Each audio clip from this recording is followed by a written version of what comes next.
வணக்கம் மக்களே, உங்கள் தமிழ் மகன் ஐசக் வந்துட்டேன். எல்லாரும் எப்படி இருக்கீங்க? ரொம்ப நல்லா இருக்கீங்கன்னு நம்புறேன்.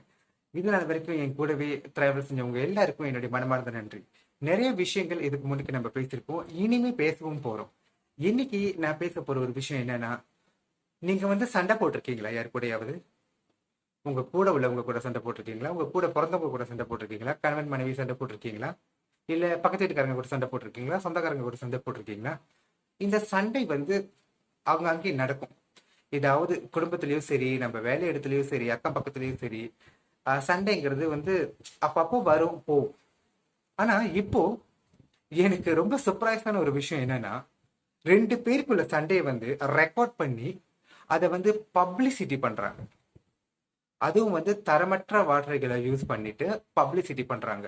எனக்கு ரொம்ப ஆச்சரியமா இருக்குங்க. இந்த தொழில்நுட்பம், இந்த டெக்னாலஜி நிறைய நல்ல விஷயங்களுக்கு நம்மளுக்கு சொல்லி கொடுத்துருக்கு. நிறைய பேர் இணைச்சிருக்குன்னு தான் சொல்லணும். இப்போ ஒரு காலகட்டத்துல நிறைய பேர் நண்பர்கள் காணாம போயிருப்பாங்க, சொந்தக்காரங்க காணாம போயிருப்பாங்க. இந்த சோசியல் சைட்ஸ் இந்த மாதிரி வரும் பொழுது நம்ம காணாம போன நண்பர்களை சந்திக்கிறதுக்கு வாய்ப்பு நிறைய கிடைச்சிச்சு. அது மட்டும் இல்லைங்க, சில காலகட்டத்துக்கு அப்புறம் இந்த மாதிரி ஸ்ட்ரீமிங், இந்த மாதிரி வீடியோஸ் இந்த மாதிரி போடும் போது நம்மளுக்கு ஒரு என்டர்டெயின்மெண்டா இருந்துச்சு.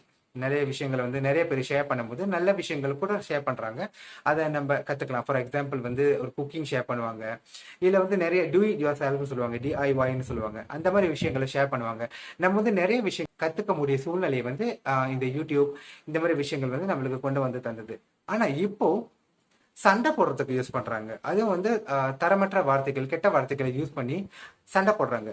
அதாவது எப்படி சொல்ல வரேன்னா, நீங்க என்னை ஏசிட்டீங்கன்னா நான் ஒரு வீடியோ போட்டு உங்களை ஏசுவேன், அதுக்கு பதில் நீங்க இன்னொரு வீடியோ போட்டு என்னை ஏசுவீங்க. அது லட்சம் பேர் பாக்குறாங்க. அதுல யூஸ் பண்ற வார்த்தையை யாரும் ஃபில்டர் பண்றது இல்ல. தரமற்ற கெட்ட வார்த்தைகளை அதிகமா பயன்படுத்தி பேசுறாங்க. எனக்கு இதுல புரியாத விஷயம் என்னன்னா, உங்களோட சண்டை எதுக்கு நேருக்கு நேரா போன் பண்ணி பேசிக்கலாமே. நேரா போன் பண்ணி நேரா ஏச வேண்டியது தானே. அது எதுக்கு அப்லோட் பண்ணிட்டு கோடிக்கணக்கான பேர் பாக்குற மாதிரி செய்றீங்க? அது எனக்கு புரியல. என்ன ரீசன்? ஏதாவது ஒரு ரீசன் இருக்கும். அந்த ரீசனை எக்ஸ்பிளைன் பண்ணிட்டாங்கன்னா நல்லா இருக்கும். சில பேருக்கு இந்த மாதிரி சண்டைகள் வீடியோல வரும்போது பாக்குறதுக்கு ரொம்ப பிடிக்கும். ஆனா எல்லாருக்கும் அது பிடிக்கும்னு நம்ம சொல்ல முடியாது. எந்த அளவுக்கு நம்மளுக்கு உரிமை இருக்கு ஒரு வீடியோ அப்லோட் பண்றதுக்கு, அதே அளவுக்கு தான் பாக்குறவங்களுக்கும் ரைட்ஸ் இருக்குன்னு நான் நினைக்கிறேன். அதாவது நல்ல கமெண்ட், கெட்ட கமெண்ட் கொடுக்கறதுக்கும் பாக்குறவங்களுக்கு ரைட்ஸ் இருக்கு அப்படின்னு நான் நினைக்கிறேன். நம்ம சொல்லலாம், என்ன பிடிக்கலன்னா நீ பார்க்க வேண்டாம் அப்படின்னு. அந்த மாதிரி நம்ம சொல்லிட முடியாதுங்க. ஏன்னா நம்ம பப்ளிக்கா ஒரு வீடியோ அப்லோட் பண்ணும்போது கோடிக்கணக்கான மக்கள் பார்க்கும்போது வித்தியாசமான குணாதிசயங்கள், வித்தியாசமான ரசனை உள்ளவங்க பார்க்கும் பொழுது அவங்களோட கமெண்ட்ஸ் நம்ம எடுத்துக்கிட்டு தான் ஆகணும். யாராவது தப்பா கமெண்ட் பண்ணிட்டாங்கன்னா அடுத்து அவங்களுக்கு ஒரு வீடியோ போடுறது, இன்னொரு ஆளுக்கு தப்பா கமெண்ட் பண்ணிட்டாங்கன்னா இன்னொரு நாள் அவங்களுக்கு இன்னொரு வீடியோ போடுறது, ஒருவேளை நல்ல கம்ப்ளீட்டா கொடுத்துட்டாங்கன்னா அதுக்கும் ஒரு வீடியோ போடுறது, அப்படியே போயிட்டே இருக்கு. எனக்கு இந்த கான்செப்ட் புரியல. என்ன அந்த மோட்டிவ் என்னவா இருக்கும்? சில பேருக்கு இது ரொம்ப ஃபன்னா போகுதுங்க. பரவாயில்ல, ஓ நல்லா பேசுறாங்க, சண்டை போடுறாங்க, நல்லா இருக்கு பாக்குறாங்க அப்படின்னு. பேசுற வார்த்தை சரியா இல்ல செய்யற செயல் சரியா? நம்ம ஏதாவது கேள்வி கேட்டோமா?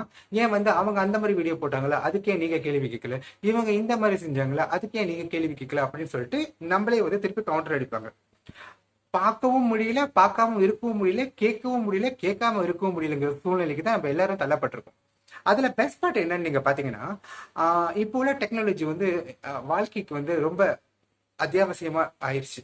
நம்மளுக்கு டெக்னாலஜி இல்லாம இருக்க முடியுது. தொழில்நுட்பம் நம்ம வாழ்க்கையை நகர்த்துறதுக்கு ரொம்ப உதவியா இருக்குன்னு தான் சொல்லணும்.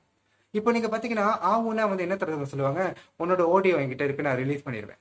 நீ எனக்கு என்கிட்ட என்ன பேசின தெரியுமா, அதை நான் அப்லோட் பண்ணிப்பேன், எல்லாரும் கேட்கட்டும் அப்படின்னு. உன்னோட ரகசியத்தை நான் அம்பலமாக்கிடுவேன்.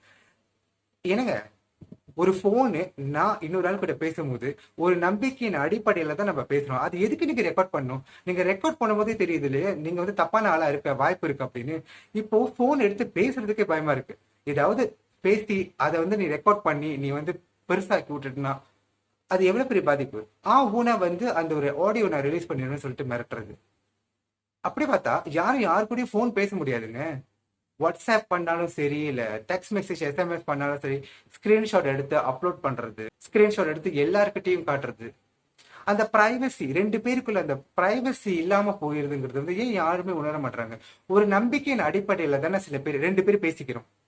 என் மனசுல உள்ளதை நான் உங்ககிட்ட சொல்றேன்னு வச்சுக்கோங்களேன். அது ஆடியோவாக இருக்கலாம், இல்ல டெக்ஸ்டாவும் இருக்கலாம்.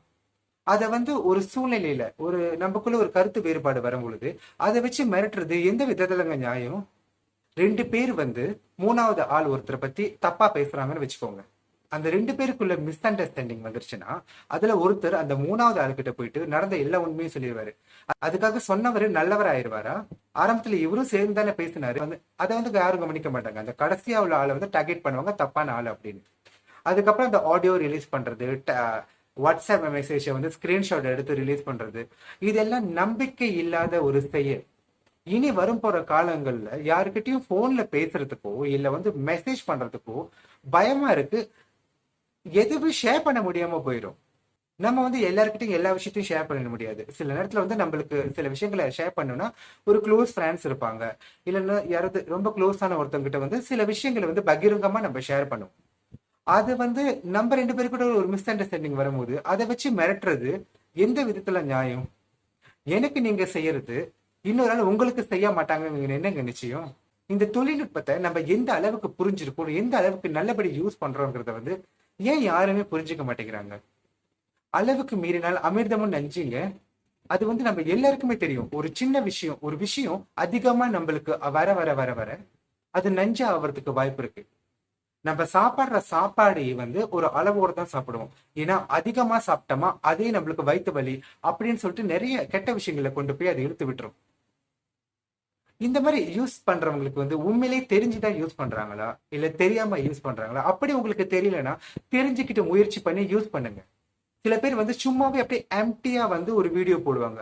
அதுக்கும் லைக்ஸ் வரும், அதுக்கும் வியூஸ் வரும். Okay, it's good. ஆனா வாட் இஸ் த மோட்டிவ்? அப்ப மோட்டிவே இல்லாம பேசுற விஷயங்கள் வந்து சக்சஸ் ஆயிருமா?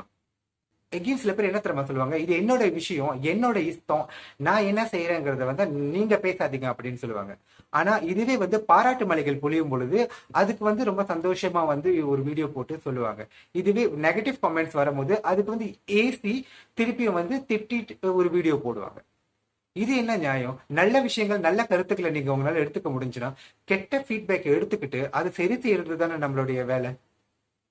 வந்து கவுண்டர் கொடுத்துக்கிட்டு ஃபைட் பண்ணிக்கிட்டு லைஃபா ஃபைட் பண்றதும் சரி, உங்களுடைய ஃபேமிலி பிரச்சனையை வந்து யூடியூப்ல பேசுறதும் சரி, கெட்ட கெட்ட வார்த்தைகளைய வந்து நீங்க வந்து உங்களுக்கு தெரிஞ்ச எல்லா வார்த்தையும் நீங்க வந்து அதுக்கு ஒரு யூனிவர்சிட்டியாவே இருக்கலாம். கெட்ட வார்த்தை யூனிவர்சிட்டியா யாரும் போதை பண்ண போறது இல்ல. அந்த மாதிரி ஒரு ஃபேமஸ், அந்த மாதிரி ஒரு ரீச் ரொம்ப நாளைக்கு நிலைக்காது. ரொம்ப நாள் பேசப்பட மாட்டீங்க. ஏன்னா உங்களை ஓவர்லேக் பண்றதுக்கு, உங்களை ஓவர்டேக் பண்றதுக்கு அதே மாதிரி பேசக்கூடிய நிறைய பேர் இந்த உலகத்துல இருக்காங்க. அவங்க வந்துகிட்டே இருப்பாங்க. நம்ம யாருனாலையும் ஸ்டாப் பண்ண முடியாது. அகெயின், தொழில்நுட்பத்தை சரியா பயன்படுத்துங்க. நம்பிக்கை இல்லாத செயலை செய்யாதீங்க. ஒருத்தர் உங்க மேல நம்பிக்கை வச்சுதான் சில விஷயங்களை பேசுறாங்க, சில விஷயங்களை டெக்ஸ்ட் மெசேஜ் அனுப்புறாங்க. அந்த நம்பிக்கையை வந்து உடைச்சிடாதீங்க. அடுத்து இன்னொரு நல்ல டாபிக்ல சந்திக்கும் வரை உங்களிடமிருந்து விடைபெறுவது தமிழ் மகன். வணக்கம்.